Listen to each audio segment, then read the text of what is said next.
we were able to see things in these genomes that had never been seen before. You know, the previous technologies, it's a little bit like the kind of revolution that, say, having a microscope brought to looking at cells, right? You suddenly went from having no idea of what was going on at a sort of cellular level to suddenly seeing all this stuff.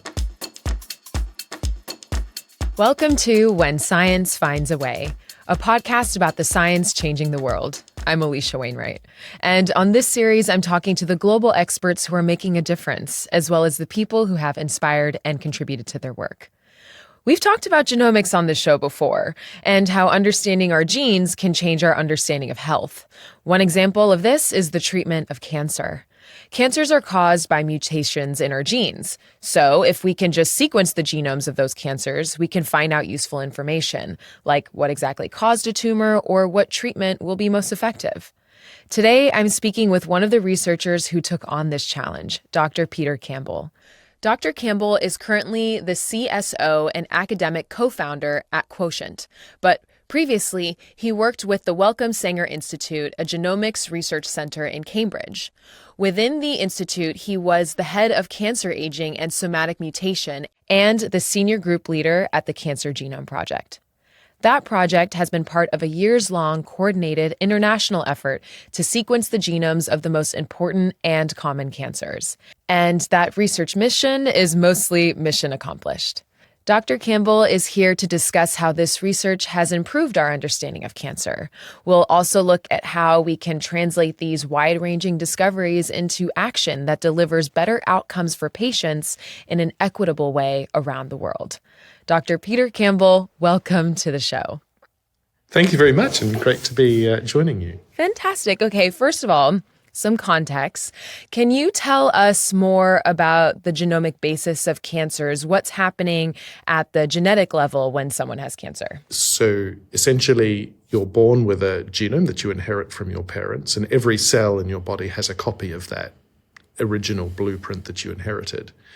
And in order for every cell to have a copy of it, it has to copy, each cell has to make a copy of it when that cell divides.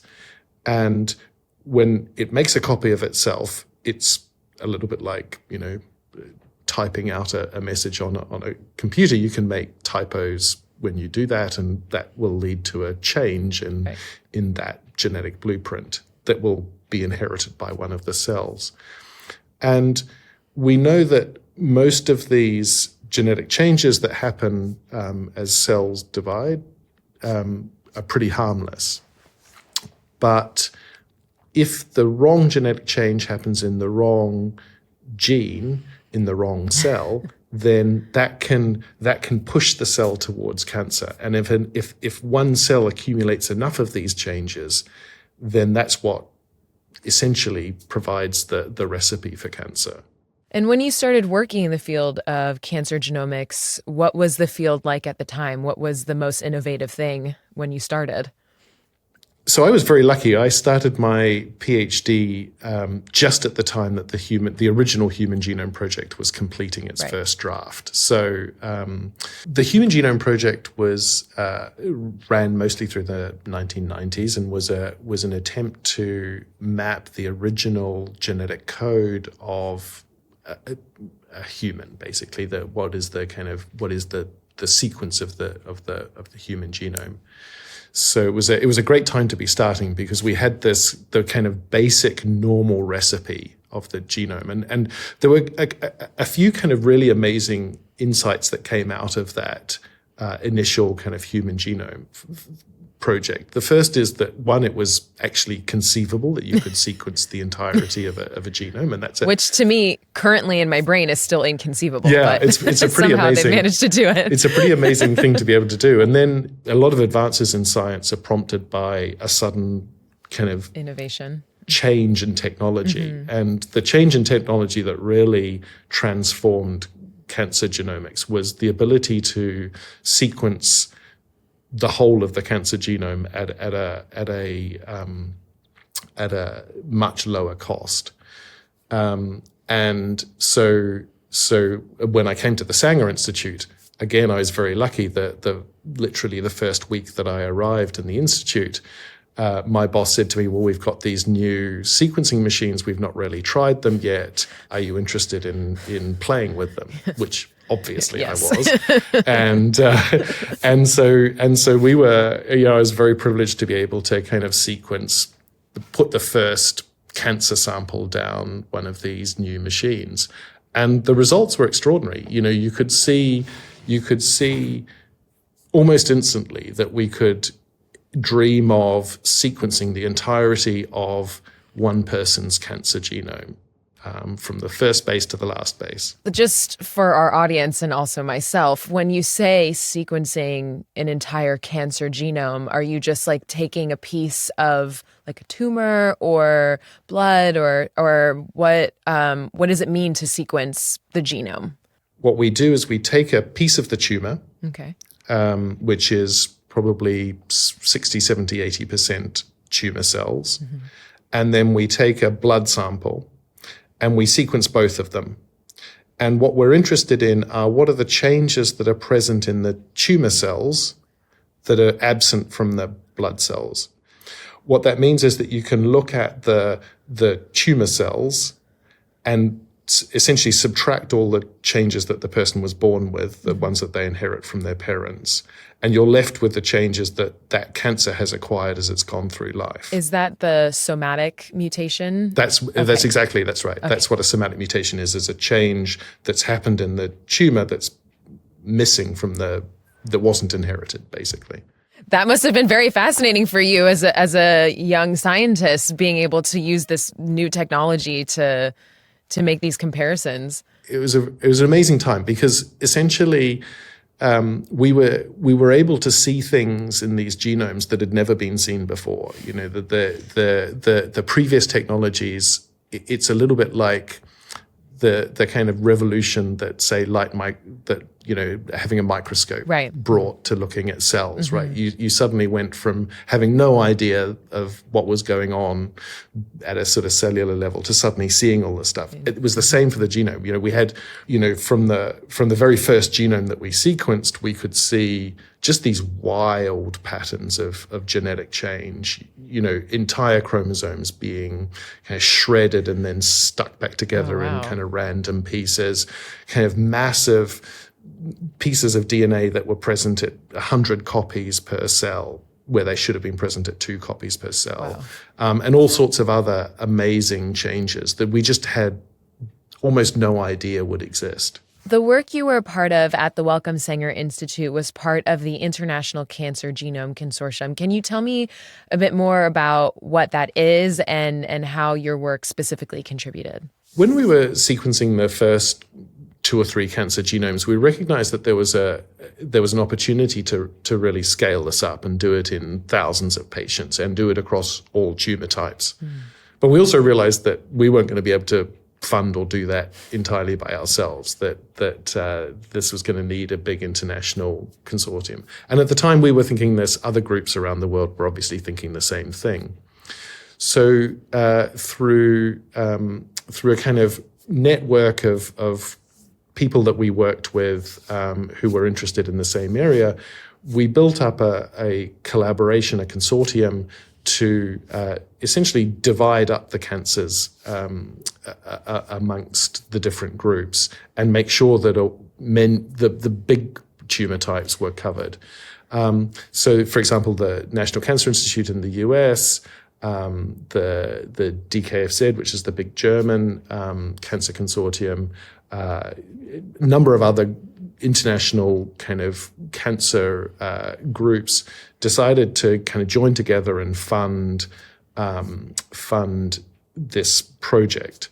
So this was a non-trivial expense. Basically, each tumor type, we wound up spending something like 10 to 20 million pounds on sequencing. By the time the kind of infrastructure was put in place and the personnel were trained and the sequencing was done, it was a broad effort. And I think it needed that international collaboration because no one country could fund it themselves. Can you tell us some of the ways the findings of the International Cancer Genome Consortium has expanded our understanding of cancer? I would say that the major impact of the Cancer Genome Consortium has been to identify the genes that are responsible for driving cancer when they carry these mutations. So it turns out that every type of cancer has its own set of genes that are recurrently changed, and it's those genes that specifically drive that cancer to behave in the way it does.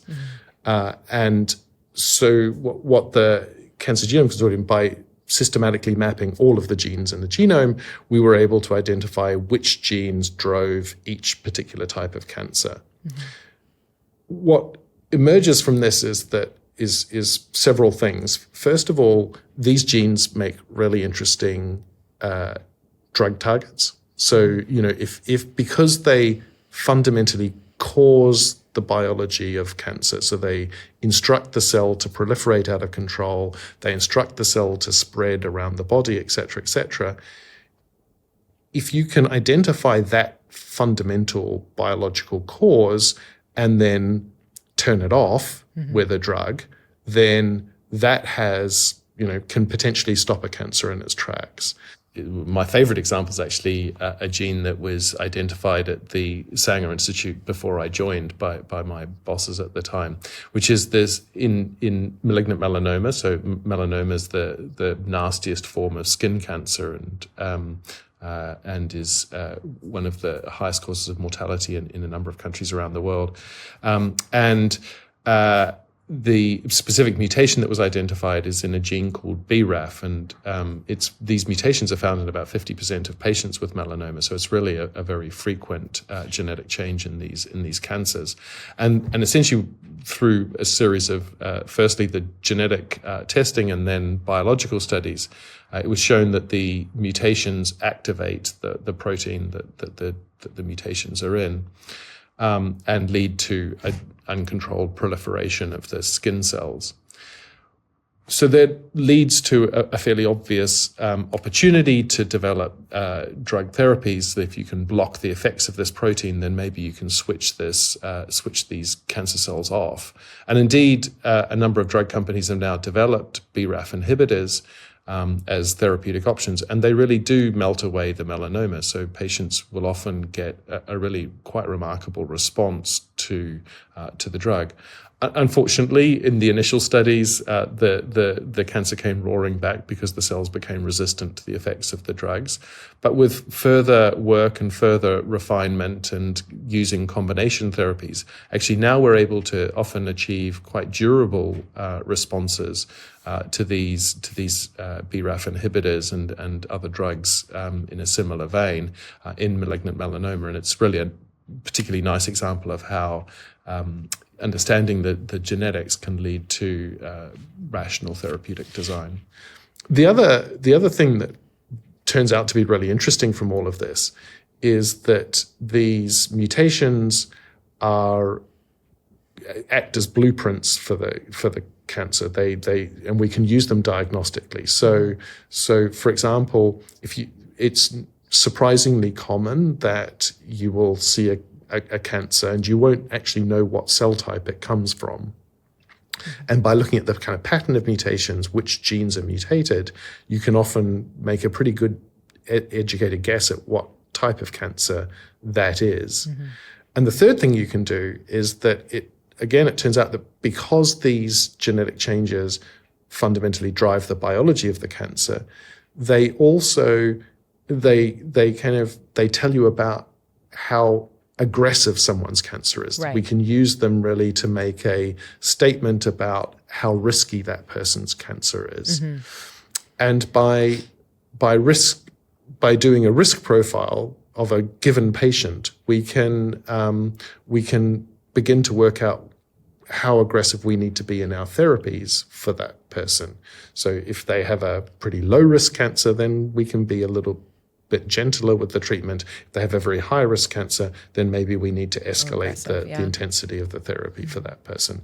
And so those are the sorts of ways that we're beginning to use the information that's come out of these studies for underpinning, patient care.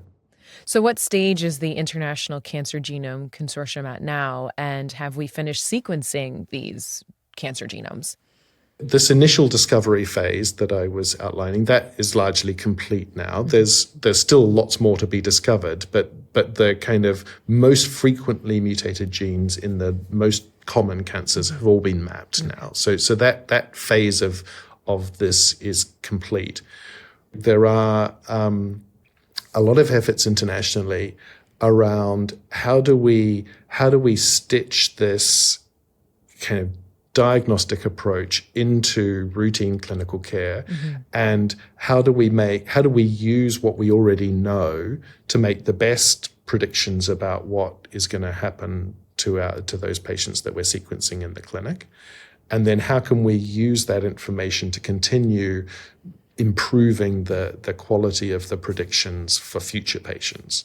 And that's the sort of phase that the consortium is moving towards now. So you can imagine if you've got, 2,000 patients with breast cancer where you've sequenced their tumors and you've given them, and you know what happened to those patients, then if you've got patient 2001 and you've sequenced her breast cancer, then you can make a prediction based on your 2000 about what might happen to her and what treatments might be best for her. Hello, I'm Julia Gillard, Chair of Wellcome. Thanks for listening to our podcast, When Science Finds a Way. Wellcome supports researchers around the world to make discoveries and help solve urgent health challenges.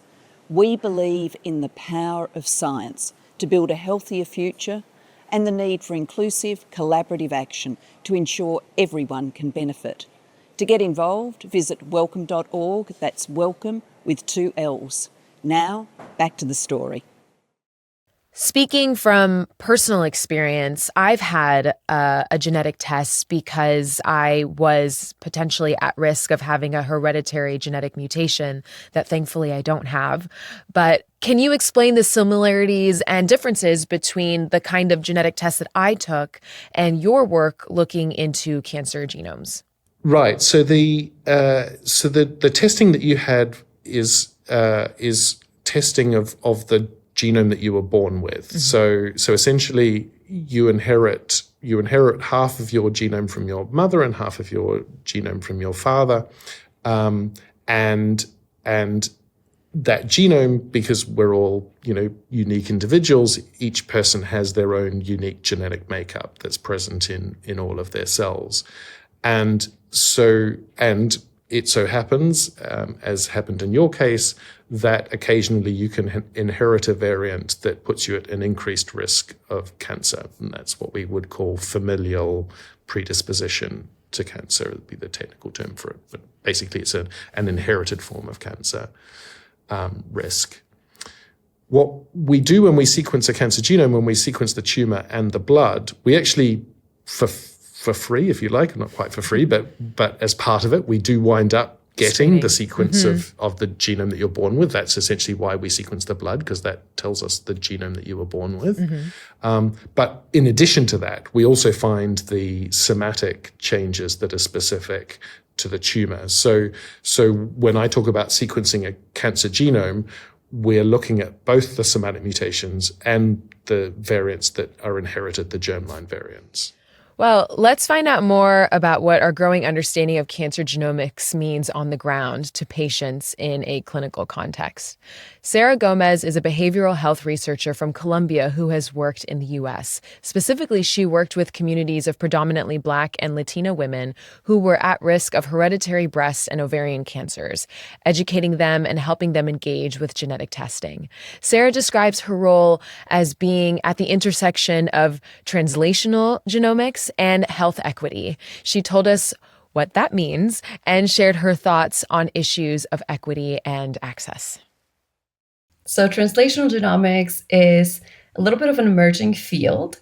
The way that I like to think about it is how can we translate what is happening inside a lab which basic science, into the real world and have an impact on real patients. If we had patients that were recently diagnosed and they were undergoing treatment, most of them, at least in the United States, they would immediately get that cancer genome sequence to inform their treatment and their surgeries moving forward. For women like the ones that I was working with, who were mostly immigrants and they had lower incomes and no insurance, it was much harder to get the genetic tests covered. In Latin America, the story is extremely different because typically only people who are already diagnosed with cancer will be offered a genetic test, but it is very expensive and either it's covered by insurance, but you have to fight for it, or you have to pay for it out of pocket.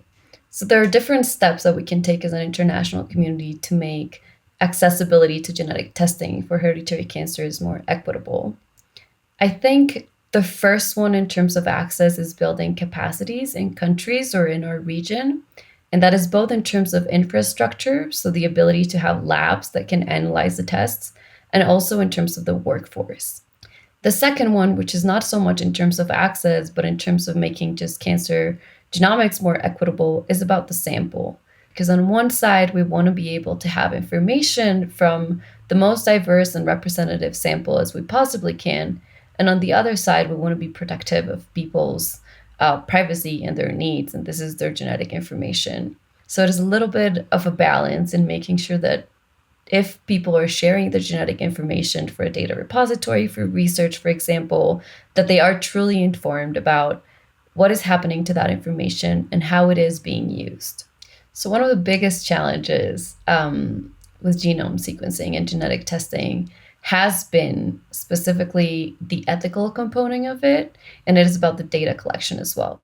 I love that term Sara used, translational genomics, because that's what this is about, using all this open source, high-level research data to improve outcomes at the patient level. So what are some of the challenges in applying the findings of high-level research like the International Cancer Genome Consortium into clinical contexts? I think one of the challenges that we see as a cancer genomics community is how to improve access and availability of these technologies, these genome sequencing technologies across the world, not just in high-income countries, but also in low and middle-income countries. There are, I think, a number of things to think about in improving the broadness of that access. One needs the sequencing machines, and these, they're fairly greedy in terms of money and electricity and everything else. And then once one generates this massive data, I mean, the data that these sequencing machines generate is enormous. You need a really large computer basically to analyze the data that comes off the end. And I think what a lot of health systems starting in high-income countries are doing, but increasingly penetrating middle-income countries and hopefully in the future low-income countries, what's happening is that this infrastructure is being built within the health system. And I think that makes a lot of sense. Obviously, every country's health system is different, so each country is kind of coming up with the solution that best fits in their health system. And there are there are kind of ways of taking some of the best practices that we've built up in our research world and trying to transition them into these health systems. And that offers interesting opportunities for looking at differences between different countries and similarities between countries, identifying things that might be rare in one country, but if you have the world's experience, would no longer be quite so rare, and you could spot the signal. And so I think that one of the challenges that we're working towards as a cancer genomics community is how do we work out how to share this experience while respecting the confidentiality and uniqueness of each individual patient and each country's jurisdiction. Let's talk about some of the ways cancer genomics research is continuing and also how the field of evidence might be broadened. Dr. Solomon Rotimi is a professor at the Covenant University in Nigeria, and he works with groups to advance the state of cancer genomics research in Africa, groups like the Prostate Cancer Transatlantic Consortium and Aortic, the African Organization for Research and Training in Cancer. In his research, Solomon uses the kind of open source data generated from projects like the one Peter was a part of. But he also acknowledges that the level of cancer genomics research taking place in Africa is low. He explained to us why these population level understandings can be so significant. I'm interested in knowing why do Black men and perhaps women now develop some kind of cancers, particularly take, for example, prostate cancer. And when they develop this disease, why is it so aggressive in Black people? The cancer genomic research that is done in Africa, the level is still very low, particularly if you look at the depth of genetic diversity that we have within the African population. However, from the research and the genetic studies that we have done and we have published, we have identified that Black indigenous African population are enriched with mutation in a particular group of genes that actually regulate cell growth. These genes, for example, we're talking of BRCA1, BRCA2, APC, ATM genes. We have identified that Black indigenous African population are enriched with this mutation. That increases their risk of developing this prostate cancer. However, that's not the end of the story. Individuals with mutation in this gene can benefit from a class of precision oncology drug. So this particular drug targets mutation in BRCA1, BRCA2, APC, ATM. Generally, whoever has this type of mutation in this gene will benefit more from this treatment. The implication of that is that African population, based on the genomic findings that we are discovering, can benefit very well from this type of drugs that will make their cancer to probably be cured. The reason why we have not really mobilized this type of drugs across Africa is because we didn't have evidence. And where the gaps are right now is that we don't have enough information about cancer genomics within the indigenous African population. And so concerted effort needs to be made to then focus on studying that. Well, for us to make cancer genomic research more equitable, we must understand that representation is important. You cannot just stay in one corner and study one population. It's a global village that we have now. So that is where we are. So and I can say in the past few years, more researchers have been coming out. We're not where we used to be, but we're not where we should be. And that is why, collaboration is very, very important to move us forward. The point he brings up is interesting in that it's something we've heard before on the show, the importance of population-level research. How significant are the genomic differences between populations in terms of prevalence or treatment of different cancers? There are some cancer predisposing genetic changes that are more common in some populations than in other populations. And that leads to variation in cancer risk across the globe.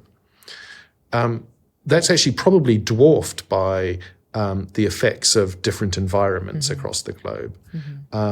And so we know from epidemiological studies, for example, that there can be up to 10-fold variation in the risk of a particular cancer in different countries.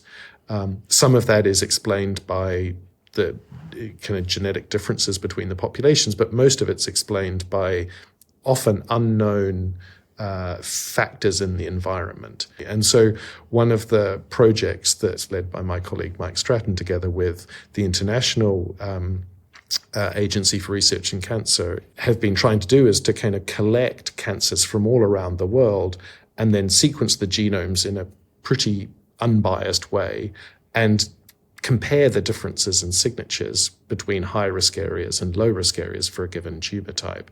And that is yielding some fascinating insights. We are seeing, for example, in kidney cancers that there are some there are some country-specific mutational signatures that you don't see in other countries. Wow. And these are kidney and liver cancers that seem to be caused by chemicals in a plant, which is called Aristolochia, and the chemicals are called aristolochic acid. The complete mouthful, I have to say.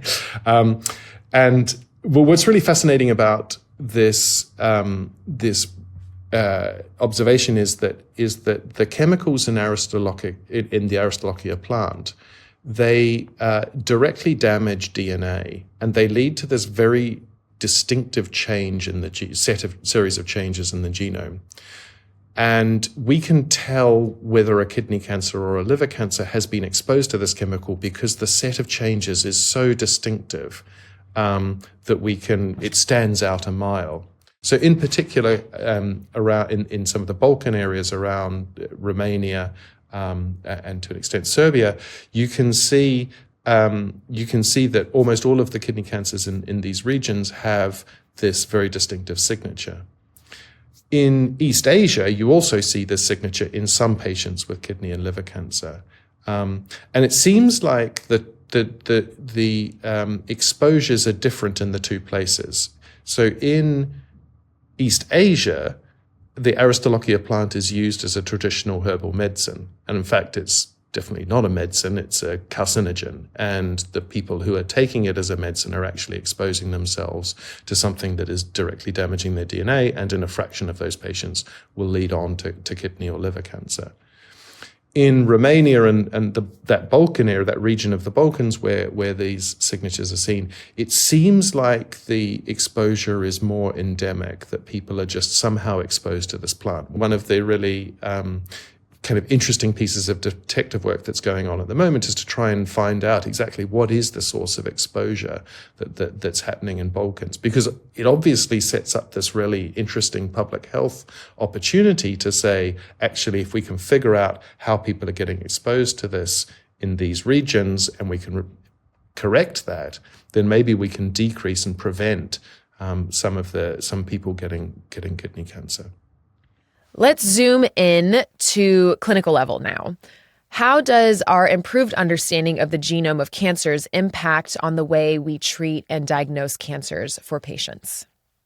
The vision is essentially to personalize the therapy for each patient. Mm-hmm. So essentially, the idea would be that if you have a cancer, you would have its genome sequenced. That would yield the set of genes that fundamentally cause your cancer. Mm-hmm. So not the set of genes that cause all cancers, but your specific cancer is caused by these 4 genes or these 4 genetic changes or whatever.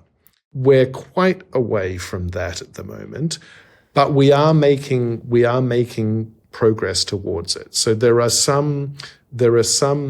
definitely some genetic changes for which there's a very clear and obvious drug that particularly targets tumors with that genetic change. Mm-hmm. And the idea is that over time, we kind of expand the repertoire of those genetic changes that have drugs available for them. So when you first started in the field and you look back and to see where you are now, did you have any idea that this is how far we would come? What were your expectations? And I'd love to hear. Yeah, when I can remember the first cancer genome that we sequenced, and I was pretty wet behind the ears, junior scientist at the Sanger Institute, and I remember taking my first data to my boss and showing it to him, and his eyes just widened at what we were seeing in that first cancer genome. And I didn't think too much more about it. But then a week later, he announced that we were switching off all of the types of sequencing that we'd been doing before, and that we were going to pivot completely to this new technology. Wow. When he made that announcement, I was completely flabbergasted that he would be so bold to do this. But it showed that it really was going to be possible to map the landscape of cancer biology in a way that I don't think any of us had dreamed would be possible in our lifetimes. Can the approach in cancer genomics over the last decade or two be applied to other diseases? That's something we're very excited about at the moment. So I was talking about how we had begun to look at somatic mutations in normal tissues, and we were seeing these patterns of genetic changes in normal tissues. Actually, almost by accident, not by accident, but we were one tissue type that we were particularly interested in was liver cancer, because liver cancer really almost always occurs in the setting of pre-existing liver disease. So this is liver disease, for example, that's caused by viral hepatitis or by alcohol excess or by obesity and fat buildup in the liver. And we had wanted to see if we could predict who was going to go on and get liver cancer when people had these various conditions. And it turned out when we went looking at the livers of people with these kind of background chronic liver diseases, that actually they had a whole series of genetic changes in their liver that were never going to go on and cause liver cancer, but were very informative about the particular liver disease that they had, and were essentially genetic changes that protected the liver cells from the disease process. And so suddenly that opened up this new way of thinking to us. Well, maybe there are other diseases where the genetic changes that those cells experience as they go through life can protect the cells against the disease process. And maybe that opens up interesting possibilities alike what we're doing in cancer for diseases outside of cancer. And that's an area of research that really we're just beginning to explore now. Well, I can't wait to make a future episode about that. That sounds truly fascinating. But on this subject of cancer genomics, I am so thrilled to have spoken to you about it. I feel like I learned so much about it. I have a much more well-rounded knowledge of the process and the benefits and the potential for the future. So I just want to thank you, Dr. Peter Campbell, for joining us so much. Thank you so much. Thank you. Thanks for watching this episode of When Science Finds a Way with me, Alisha Wainwright. I also want to say a huge thanks to all our contributors.